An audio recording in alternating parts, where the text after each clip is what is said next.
All right, welcome to the Digital Social Hour. I'm your host, Sean Kelly. I'm here with my co-host, Wayne Lewis. What up, what up? And our guest today, Timothy Sykes. How's it going? Sykes, good, man. Thanks for having me.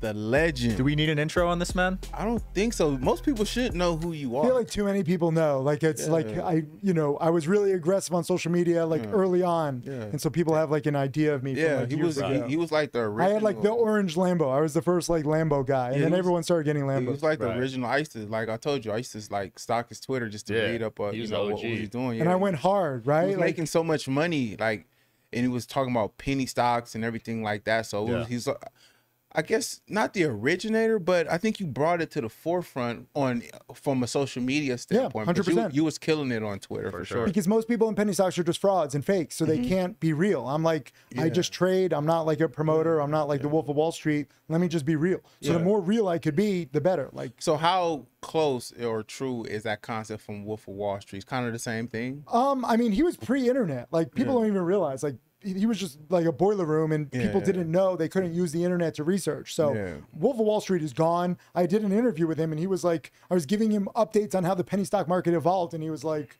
mind blown. It was actually pretty funny. How has it evolved, actually? I mean, just you can research everything, right? So like, there's still a lot of scams. There's still a lot of promos. And the hype still rules, and like a lot of newbies, like they just believe anything that they read. But at the same time, like if you're meticulous, like you should never get scammed. It's all on the internet. So like when I first started teaching, I trade penny stocks. Like I sometimes, I always stick with it. It's a really like undiscovered niche because there are scams. So you have like promoters, wannabe promoters. You have a lot of newbies who believe they're promoters, but there's a lot of like opportunity if you're meticulous. Like I said, like you but can they're research all scammers this. because you can't get to everybody. Tim. Correct. I don't get to people. Usually, most of my students come to me after they lost everything, and then they Google around and they read a blog post that I wrote 3 months ago, trying to warn their lazy asses. Right. Yeah, so how do they get in touch with you to prevent from being scammed? Because they're being scammed because you can't answer everybody. I mean, so I always try to, like, when I expose the scams, like I have 3,000 blog posts, so I always say like share this, try to get the word out. But promoters have massive budgets. I don't have any budget. I just try to grow organically. So how are they scamming? I mean, they just pitch like, look, we found $1 billion worth of gold or oil or, you know, this new nanotechnology or China or AI or crypto. I mean, any kind of pipe dream they just sell. And newbies with not a lot of money, $100, $200, like buying a lotto ticket, right? Their friend buys it. Like there's a lot of shady Discord chat rooms. They're all hyping it up.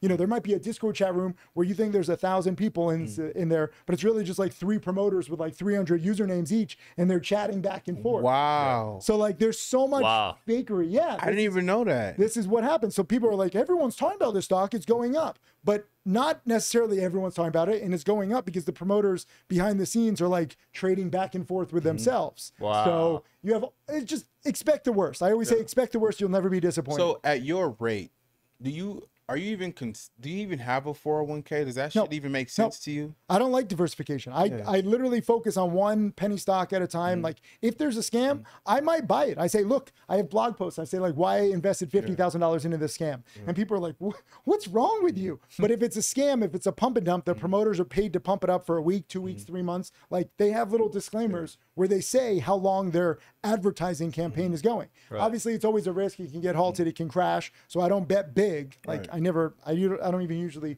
put in $50,000. I started with $12,000. My parents gave me that as my bar mitzvah gift money. Every year I go back to $12,000. I trade with a small account. Wow. And do you trust banks? Like what's your trust? What's your relationship with banks? Are you putting your money in banks or all out? No. I mean, I have banks. Like there's all these conspiracy theories, like, oh, the banks and the politicians. I know a lot of penny stock promoters who embrace conspiracy theories just because it increases their engagement. I know a lot of gurus who embrace conspiracy theories and they don't even believe it themselves. Offline, they're like, no, that's BS. Only idiots believe this stuff. But they really love it because it gets everyone riled up on social media. So you can't trust anybody on social media. Like you really have to expect the worst. And in fact, like 90% of traders lose money. So everyone's like, oh, I want to get into trading. I'm like, why? 9 out of 10 people lose. What do you think you have that these other people don't? Right. So I don't really think trading is for most people. But if you have time, if you have a little bit of money, if you're really willing to study, like if you're just at home playing video games or watching Netflix, you should be a trader. You can use your time, you know, wisely. Right. Because again, with the internet, you can learn everything. Like it's crazy how far down the rabbit hole you can go on any crypto, any penny stock. And there's so much research online, and this has all been built in the past decade or so. Yeah. It's pretty amazing. I want to talk about your transition to charity. Yeah. So you made over 7 million with penny stocks. You started buying a lot of material objects, luxury cars, watches, and you didn't feel fulfilled. Correct. Is that when you got into charity? So first Lamborghini, I got an orange Lamborghini. I was that douchebag in Miami. What'd you get? It's just a Lamborghini Gallardo, just like a basic Lambo. It was like, you know, my childhood dream. I grew up in Connecticut. I had all these posters of Lambos and Ferraris. I like first day I got it, first week, first month, first year. I'm like, yes, yes. Then I get like the second Lamborghini. I had a lot of other cars. I had a Ferrari, McLaren, Rolls Royce, all this stuff. I bought all of them because I was just unfulfilled. Second Lambo gets delivered and I feel nothing. I'm like, what is wrong with me? I did like a cancer test. I'm like, I'm not got cancer. This is what cancer is. But my priorities just changed. And I always travel. Like the beautiful thing about trading is you can do it from anywhere. So I've been to over 100 countries now, but there's only so many like luxury pools and you're drinking a pina colada and you're like, oh, look at the sunset, you know? Yeah, I see. Because first thing I asked you was, bro, are you ever in the USA? No. Like, So I'm always traveling, right? So I flew in from Tokyo yesterday. 2 days from now, I'm flying back to Bali for Earth Day. Wow. We have a recycling center open. So like I transitioned from luxury and material goods because I thought that's what I wanted.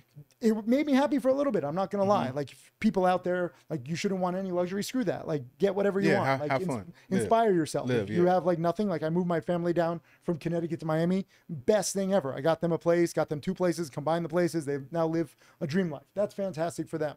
But for me, it started getting boring. And when I'm traveling, like there's only so many beaches. So one time in Bali, I asked my driver. I was like, you know what? Take me to your village. And he was like, what are you talking about? Like, the village is not nice. I was staying at like the Viceroy in Ubud, Bali. Have you been to Bali? No. You should go to Never Bali. been. Bali's Never beautiful. been. Never been. Beautiful, but the locals don't have much. And I was like, you know, there's a disconnect. And most tropical places, like the locals don't have much. Like the big hotel chains just like pay them very little. And then tourists pay like $1,000 a night because they're just trying to impress their girlfriend or wife. Right. So I was like, let me go to the village. And we started going to villages and I was like, wow, this is cool. Like his family like cooked for me. I'm having like local food. And I'm like, yo, I like this. I was like, what do you guys need? They needed a school.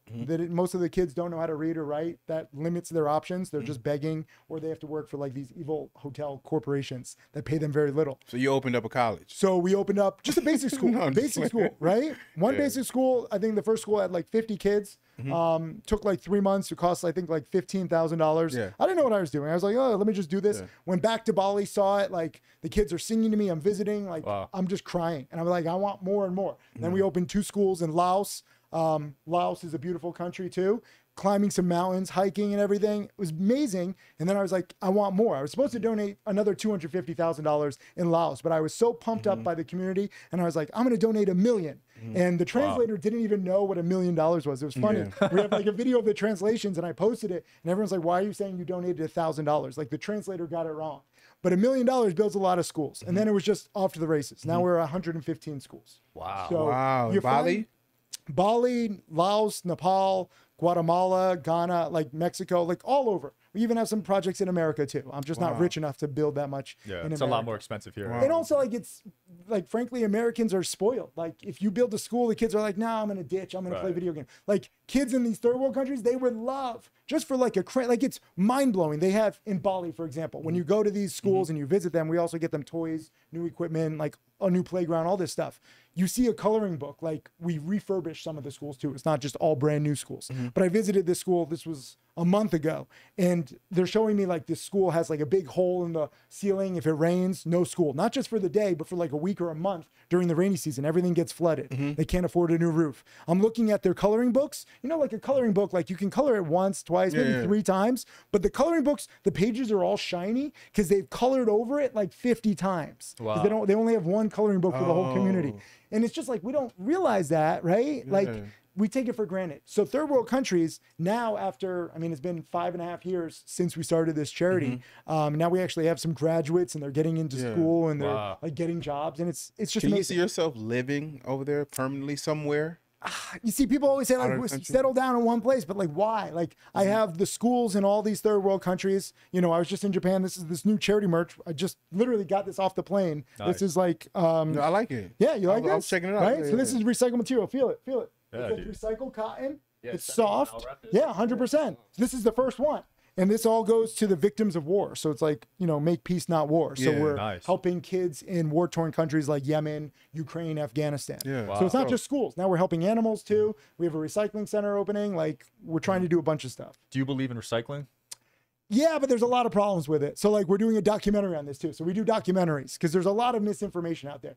Big picture recycling helps. If you get into the nuanced stuff, like there's a lot of problems, like very little stuff is actually recycled. A lot of the recycling just goes to third world countries. Like a lot of people say like, oh, Bali, Philippines, Indonesia, like these places are trash. Look at the trash everywhere. We don't realize first world countries ship their trash to third world countries. Do you know this? No, I didn't know that. So this is in our documentary.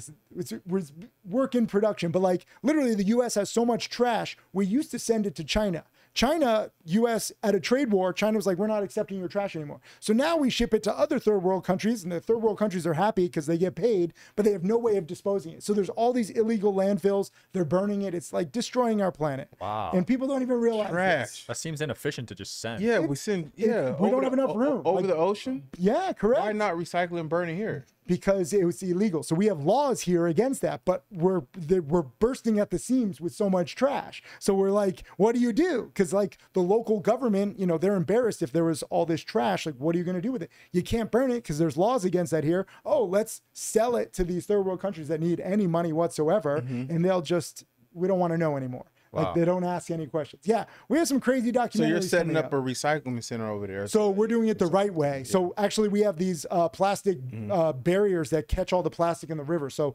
it's literally like barriers that float on top of the rivers. And as plastic comes through, it catches all this plastic and all this trash every day. Like there's so much. That's sick. And it skims it. So like we actually have some like garbage men who basically go into these rivers every day with big nets and they take out the plastic. But we're able to turn the plastic now into furniture, into merch. Like, oh, that's made out of plastic? Well, not this. So we have hats. I should have brought a hat. Yeah. So we have hats made out of plastic bottle caps. Wow. And it's so soft. So my partner on the charity, like I donate the money, I handle social media, but my partner, his name is Bad Boy, Bad, great photographer, great designer, and he comes up with all this stuff. He's like, I call him like Filipino Kanye without like the attitude or the issues, right? He's a genius. So this is all his design, and he's found ways, like I'll give you a hat next time I see you. This hat, it literally feels like cashmere, but it's made out of plastic recycled bottle caps. Some guys had a brand, and their thing was shirts were made out of recycled. That's cool. And this is coming because there's so much excess plastic and trash, but it's expensive. Like this, like even to make this, I mean, this cost us like what, like $85. Like it's not fast fashion. That's a lot. It's not worth it right now, but it's heading in the right direction. You can't just rely on fast fashion. Like these companies like, H&M and like Aloe and Shein. Do you know Shein, $100 billion Chinese company out of the blue. And they're coming up with like 1,000 new designs a day. Wow. And girls are loving it. Like, oh, $20 for a dress, $15 for a dress. So it costs the consumer less, but what does it cost our planet? What does it cost future generations? Right. People don't think about that.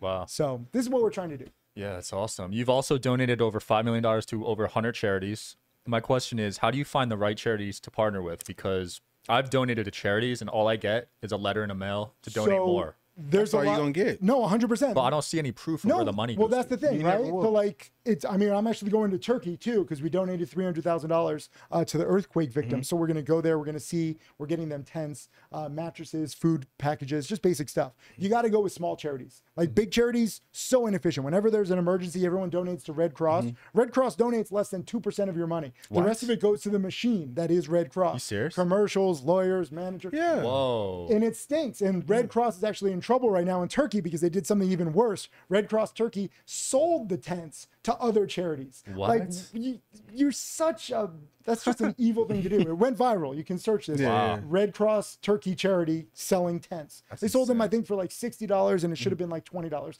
They're making like a profit. It's so messed up. There's so many messed up charities out there. So small charities, we look at every single cost. We really dig into it. Like, that's why, it's like, okay, we've only donated a few million, but we micromanage it. Right. We have to see where all of this goes. Cause I don't want to just, throw money into the void, which is what a lot of people do. They donate to Red Cross and these big charities and they're like, oh, I donated, I feel better. Yeah. But How do you really feel about the crypto market currently? I love the technology. I think there's huge, potential, like with the blockchain. Yeah. The problem is so much scamming. Like I come from penny stocks, so I know scams. There's probably like 10 to 1 or 50 to 1 crypto scammers versus penny stock scammers. Penny stock scammers aren't that smart. So they usually go out of business. They burn their email list. Crypto, there's no real rules right now. So it's like the Wild West, right? Like if you picture the Wild West, like there used to be like cocaine and Coca-Cola. Like if you murdered somebody, it's like gray area. Obviously, you know, things change. But crypto needs rules, needs laws. I don't know, you know, people say like they need regulation. How are you going to regulate that? I don't know. But I do know that they need more rules. I wish that some of these big crypto companies, instead of buying like stadium naming rights, would create like a crypto police force. Like there's so many imposters and so many scams. And it's just, again, taking advantage of people with small amounts. So people have to be very, very careful. And then even like seemingly legit companies like FTX with all the, you know, all the recognition in the world, nope, Scam. not at all, right? So it's like, who do you trust if you can't trust FTX? So like when you ask that question about banks, I don't necessarily trust all the banks, but at least there's a infrastructure there, especially up to like 250,000 you're insured. They just raised it, I think. Fantastic, you know. But if the FDIC goes, like all the US goes, and then like good luck, like then it's going to be a mess. That'd be bad. So I think I know that crypto has a point. Like they're riding this whole bank panic. Like congrats on reclaiming, you know, 30K, even reclaiming 20K for Bitcoin is fantastic. I just trade volatility. I don't try to make like blanket statements and like, this is what's going to happen. This is what's going to happen. I really focus on short-term trades. Like I'm really good at holding stocks for like a few hours or a few days because I know like if there's a new promotion, the promoters spew all their hype in Discord, on WhatsApp, on Telegram, and you can literally track like the hype for several hours or days. So you're looking to turn a profit most of the time. Yeah, I mean, how much of a profit is it? So I win roughly 70% of the time. Wow. So I lose 30%, right? So it's but 70% is high. It's pretty good. Yeah. Because again, I don't want to trade. So like this is what's crazy about me. I think of myself as a retired trader. Even so is it, and you're winning 70% daily? Yeah, roughly. You're still well. So I say I'm a retired trader, but I come out of retirement daily. When there's a play that's so good, I would feel guilty missing it. And you're like, why do you have to have this mouthful? Trading is addictive, right? I know I have an addictive personality. If I wanted to just like be a degenerate, I could trade this, trade this, trade this. My winning percentage would go down. My losses would go up, and I would have no edge. That's most gamblers. That's people here in Vegas. Do you gamble? No, I don't like it. But you do gamble. Research gambling. I like it when odds are in my favor. If you play any game here at any casino, unless like you're a math genius, sports bet or anything. You've never gambled before. I've gambled before. I don't like it. You don't like it. Like my friends force me here, like, and they're like, put a number, and I'm like, randomness. Randomness. It's random. It's terrible, right? So like if you look at like the Venetian and you have the canals, I say like the canals, like the tiers of all the bettors here, like, and they just collect the tiers. I don't like low odds games, and I'm not that smart. I'm not that good at math. You have to know what you're good at. If I was good at math and I'm like counting cards and I'm like, you know, Rain Man, fantastic. Maybe I would, but I'm not. I really understand promotion. I understand how many suckers there are out there. I'm trying to educate the suckers, but then I know that I can't reach everybody. Yeah. So. I saw you recently rescued an endangered white rhino while trading stocks on your laptop. So what the hell is a white rhino? Animal. How the hell did you even know that? So this is crazy, and this went viral for the wrong reasons. Yeah, a rhino in South Africa. But it's white? There's different kinds. So we did a documentary, Saving the Rhino. It's called The War Against Poachers. This is what I hate about misinformation. Misinformation with penny stocks, with crypto. Rhino, I don't know if you know, they're endangered now because of their horns. The poachers are chopping their heads off, chopping their horns off because they think the horns have medicine. They say it's an aphrodisiac, cures cancer, cures COVID. It doesn't do anything. If you actually look at the ingredient of rhino horns, do you know what's in them? What? Keratin. It's our fingernails.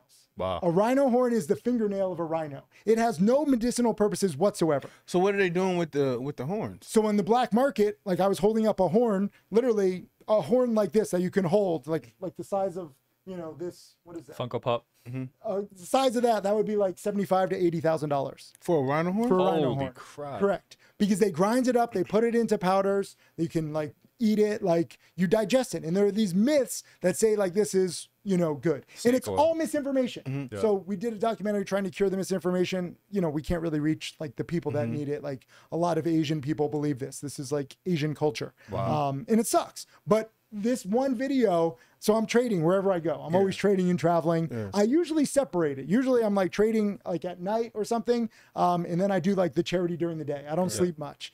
unfortunately, with this rhino operation, we had to sedate this rhino to basically, there's a way to remove the horn without hurting the animal. It's like cutting your fingernails, but you have to sedate the animal because the animal doesn't know that you're like. Does the horn grow back when yeah, it does. It's literally a fingernail. Oh, so that's not killing the rhino when they cut it. The poachers have to kill the animal because the animal is not just going to give up their horn easily. Oh, gotcha. We sedated the rhino in this video, and the reason why it conflicted with my trading is because it was actually too hot out. So when it's too hot out, you can't sedate an animal. It's dangerous. So we had to wait for it to cool down. So we had to wait. It was supposed to be like an 11 a.m. mission. It turned into like a 4 p.m. mission, and I had an overnight position, and I'm trading every day, and I'm like, I can't, like, I'm sponsoring this rhino rescue, which is dating, like, they literally have to shoot the rhino with a sedative from a helicopter just to pierce the skin. Whoa. It's an intense operation, but you sedate it, you cut off the horn, the rhino wakes up hornless, but it's fine. Rhino have no predators.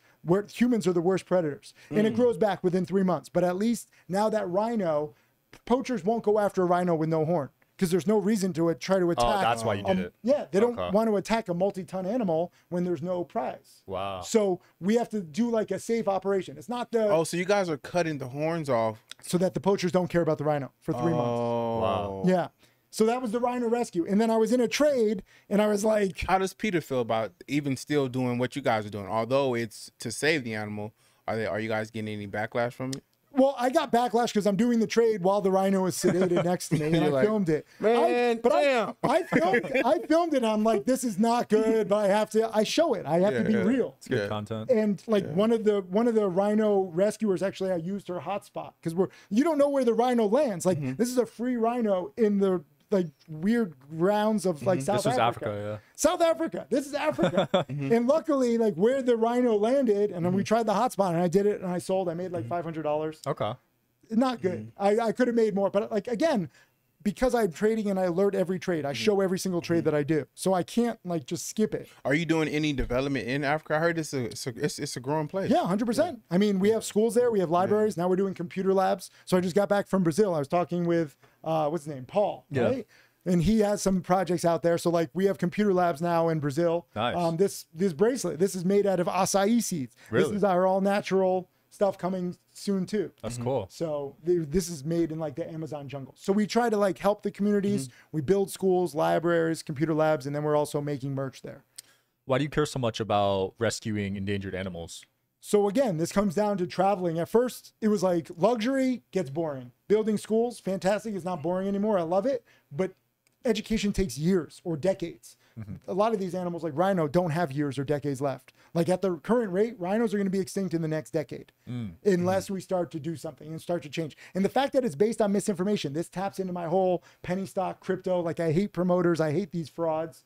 Like anybody who buys rhino for medicine, it's a fraud. There's no medicine in rhino horns. And the same thing with like elephant tusks. Now giraffes are endangered. They're chopping off their tails for good luck. Like it's any beautiful animal. Chopping off their tails for good luck. Yeah. It's any body part of these wild animals, people have like little mementos.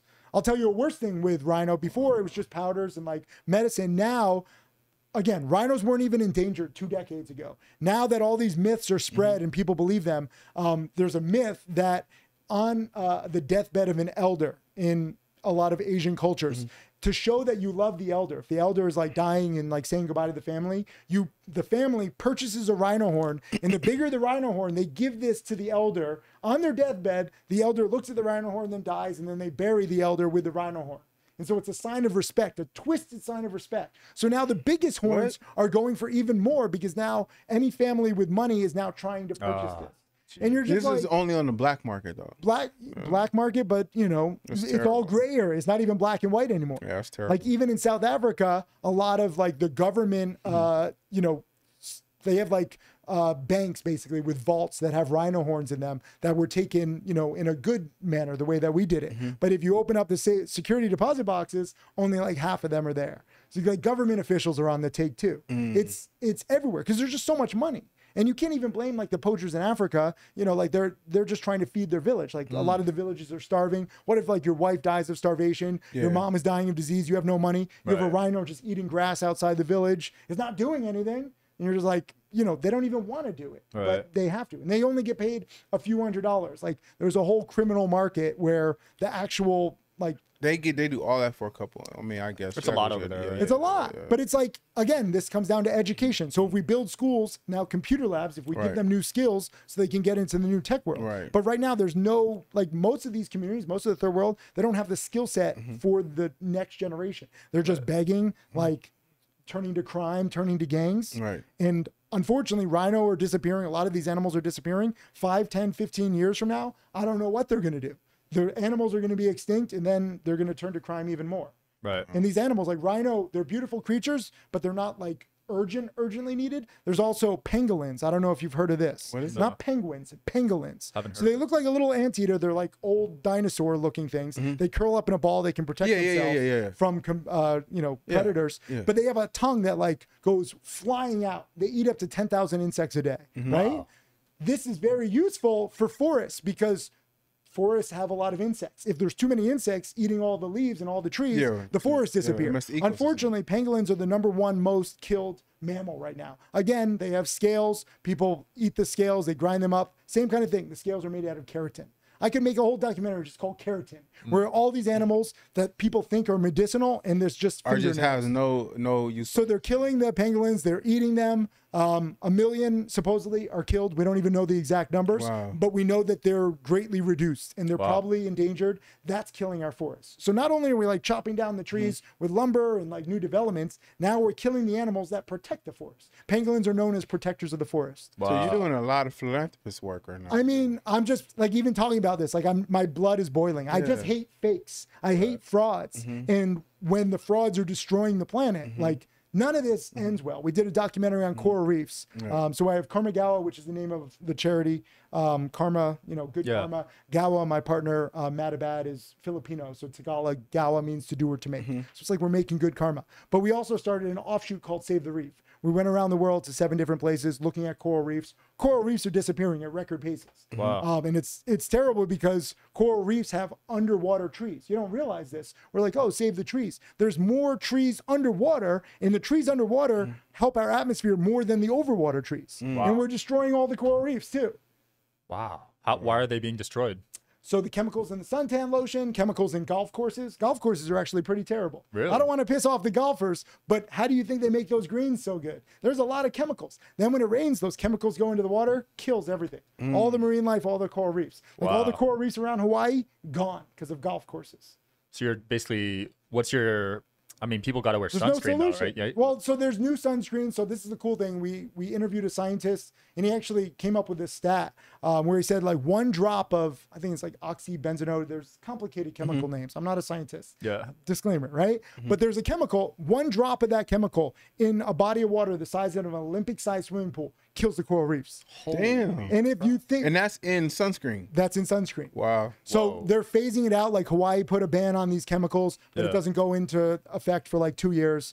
Like nothing is happening overnight, and we're killing it more and more overnight. Is it true sunscreen causes cancer? So that's another thing, right? So if the chemicals are killing the coral reefs and marine life, probably not very good for your skin either. Like, oh, let me put this chemical on. Yeah, I don't wear sunscreen. They taught us growing up it was good for you. Yeah, I don't wear it. Yeah. So there's a debate about everything. Like a lot of what you like think is just due to like proper marketing. Yeah. Like I don't know if you've seen the movie Idiocracy. No. Right? No, I haven't seen You should see Idiocracy. This is a Mike Judge film. It bombed because he made fun of Starbucks. He said like in the future Starbucks is going to give like lap dances and hand jobs. So Starbucks like squashed the film. But it's like the future, and it's what happens when like you have the dumbing down of society. And in the future, in this movie, who is it? Luke Wilson? Owen Wilson? No, Luke Wilson, I think. He like gets into like this time machine, and he accidentally goes into the future, and everyone's dumb, right? Everyone's playing video games. Everyone believes corporate marketing. And there's a worldwide drought because no crops will grow. Why? Because a company that's very similar to Gatorade has convinced everybody that you can't drink normal water. You need to drink water with electrolytes. So like Luke Wilson, I think it's Luke Wilson, he's asking for water, and he's like just drinking plain water, and they're like, oh, that's terrible. That's like toilet water, because they've been convinced by this evil company. And so there's a worldwide drought because they're feeding all the plants Gatorade. And Luke Wilson basically saves the world. Spoiler alert, he saves the world by giving the plants like just water. And they're like, you're the smartest man ever. But the whole world is, and it's called Idiocracy. Idiocracy. Yeah. It was a funny movie. It bombed because he made fun of like corporations, and the corporations squashed it. Wow. But like that's reality. That's what's going on. You think like suntan lotion, you need it. It's due to corporate marketing. And there's probably like 1,000 other examples where you think this is the case. Yeah. So unfortunately, insane. that's the world. Tim. There's a whole world of misinformation. Not even just conspiracy theories, not political or anything, just like marketing with corporations. Yeah, I agree. It's sad. It's been a pleasure, man. Any closing comments where people can find you? I just talked about charity, but you know, yeah, I mean, I'm just Timothy Sykes everywhere. Karmagawa, we have 1.5 million Instagram followers. That's growing faster because we just try to like cut through the BS, and you know, we don't have like corporate donors, as you might be able to tell the way I talk. With our average donor donates like $24, but you know, thousands of young people, and not even just donors, like spreading awareness, just getting the word out about this stuff. So we're doing a documentary on pangolins. We have a documentary on recycling. All this stuff is coming out. Amazing. Wayne? You can follow me on Instagram @TheCreator. Sean Mike Kelly, Digital Social Hour. Thanks for tuning in, guys. See you next week.